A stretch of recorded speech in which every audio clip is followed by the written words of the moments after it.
Welcome to the third installation of Above the Clouds. In this podcast, we study texts of the Bhagavatam with a focus to try to apply their teachings in our daily life. Today, we will read a text from the 5th canto, chapter 18, text 9. It is spoken by Prahlād Maharaj, the great saint. He addresses the Lord. Astu viśvasya khalaḥ prasīdatāṁ. May there be good fortune throughout the universe, and may all envious persons be pacified. May all living entities become calm by practicing bhakti-yoga. For by accepting devotional service, they will think of each other's welfare. Therefore, let us all engage in the service of the Supreme Transcendence, Lord Śrī Kṛṣṇa, and always remain absorbed in thought of Him. So Prahlād Maharaj requests 5 blessings. His heart is overwhelmed with a mood of compassion. He wants to help, and therefore he says, let there be auspiciousness for the universe. May the wicked be pleased, not angry. May all beings together meditate intelligently on cooperation. May the mind become free of attachment. And finally, may our minds without motivation be absorbed in the Supreme Lord. Srila Prabhupada makes a few very interesting comments in the purport. One is, Prahlād Maharaj prays śivaṁ mitho dhiyā. In material activities, everyone is envious of others. But in Krishna consciousness, no one is envious of anyone else. Everyone thinks of the welfare of others. This is so important, that our practice and especially our sharing of Krishna consciousness comes from this place. Did you know that according to several studies, religious people tend to be less compassionate than others? They are 80% less compassionate because they have such high standard and they look down upon others who are not fulfilling the standard. This mood is not good. It is a violent perspective to look down upon others. But more spiritual would be to be of compassion. Sri Chaitanya Mahaprabhu gave us 3 principles. We should develop Nama Ruchi, taste of the holy name, then serve the Vaishnavas, Vaishnav Seva, and finally have Jiva Daya, compassion to the living entities. And in the 9th chapter of Jaiva Dharma, Bhaktivinoda Thakur makes it very clear that compassion needs to be placed high on the throne of our heart, where it rules over other qualities. He writes, Śrī Kṛṣṇa is very quickly satisfied with persons who have compassion towards all others and do not cause them any pain and anxieties. Daya, or compassion, is the foremost quality of the Vaishnavas.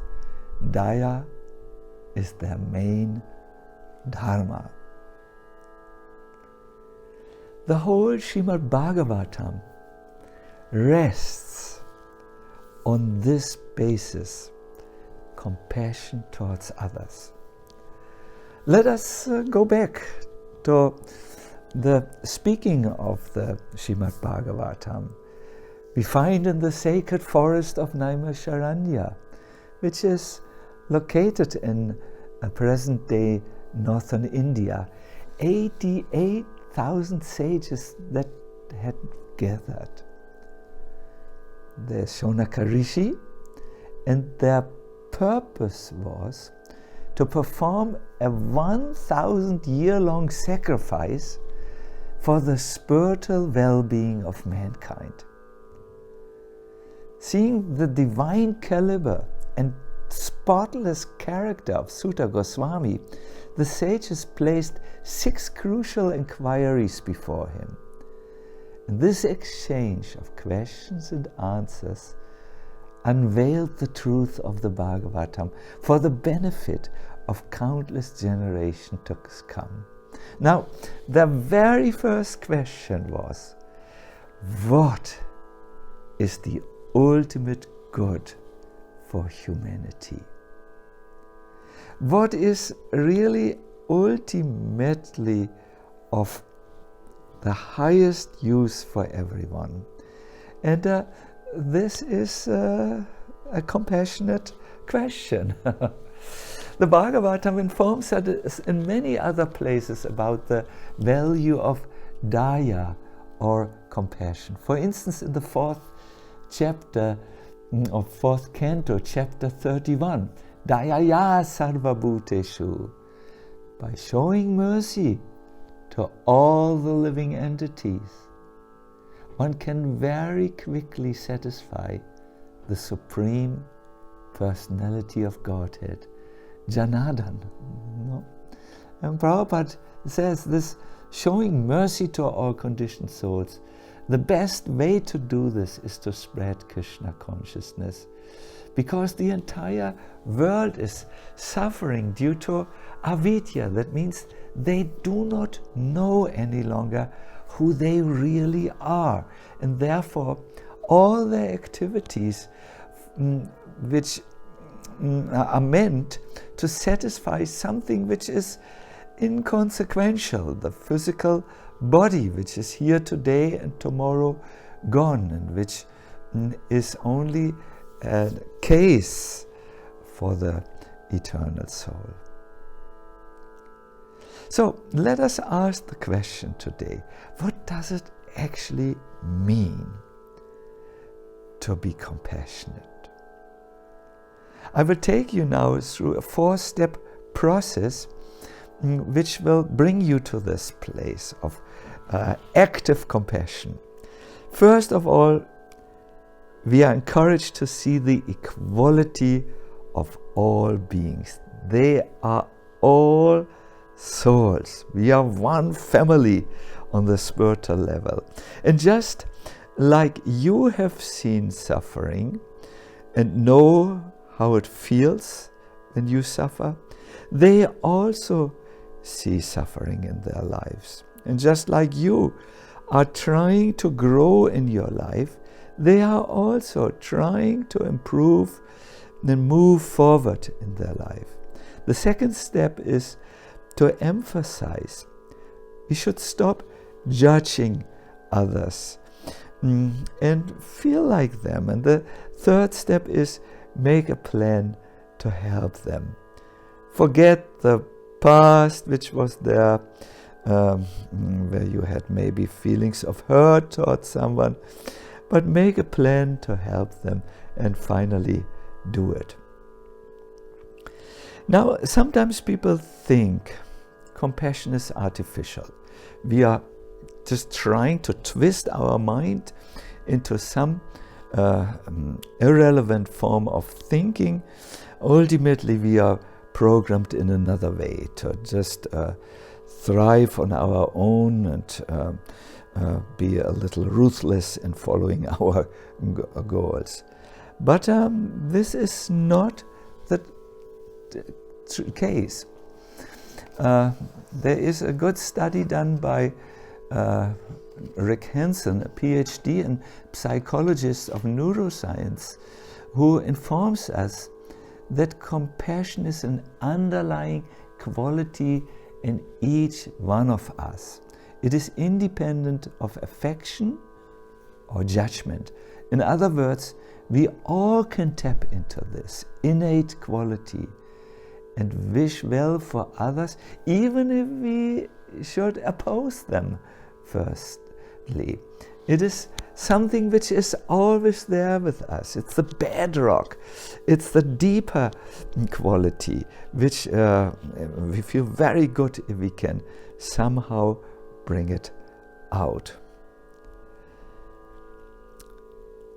I remember visiting with around 2,000 devotees the place of Vasudeva Datta. In Sri Mayapur, India, we find remnants of his house. Some small little stone bricks are still there. Vasudeva Datta prayed for the benefit of all living entities, and he said, "My dear Lord, place their karma on my back. I want to suffer for all of them, and this way they can all move forward without any karmic obstructions." I was asked to speak to the devotees at this location, and I told them a story which had turned my mind around, so that I began to take compassion more serious into my practice of Krishna consciousness. I told them about a yogi who had meditated in a cave in the Himalayas for himself for many years. He wanted to make progress. He wanted to advance. He wanted to attain samadhi and ultimately kaivalya or liberation. But after 7 years or so, he saw that his heart was still attached, and he became disappointed. He left the Himalayas to start an ordinary life. But on his way, he saw a little mouse which was trying to gnaw away on a little rock which had fallen before its mice hole. And the man looked, "My God, is this mouse patient? I should also be a little bit more determined and patient in my practice." And he went back to the Himalayan cave and tried to meditate. But after another 5 years had passed, he still noticed impurities in his heart, attachments, and dullness in his practice. So he said, I'm useless. And he took the long journey back to his village. He wanted to find a wife there and start a normal material life. But as he went along the village road, the sun was setting in the west, he saw a wounded dog who couldn't walk any longer. And all of a sudden, he felt, I should do something for the dog. He went down with his begging bowl to the river and brought water to the dog. Quickly the dog drank the water. Our yogi went back the second time, and then the third time. When he returned the third time, he saw in the place where the dog was lying his own spiritual master. His guru stood there and said, "Now you can make true progress. You have for the first time stopped to think about my desire, my need, my interest. You have overcome your ego today by being compassionate and thinking of the welfare of someone else." So that story moved me very much. I request all of you to practice compassion. Try to see what you can how you can, first of all, see everyone in an equal way and do something to make their life easier, and do it spiritually, give them a knowledge which dispels the clouds of ignorance, and do something to help them in other ways. I wish you all the best and see you next time. Another thing is, we here in the Gora Bhavan practice every Tuesday at 7 o'clock or so the compassion meditation. You can find out more about it by visiting the Facebook. There's an announcement, and then join us on Compassion Tuesday for your compassion practice. All the best and see you soon.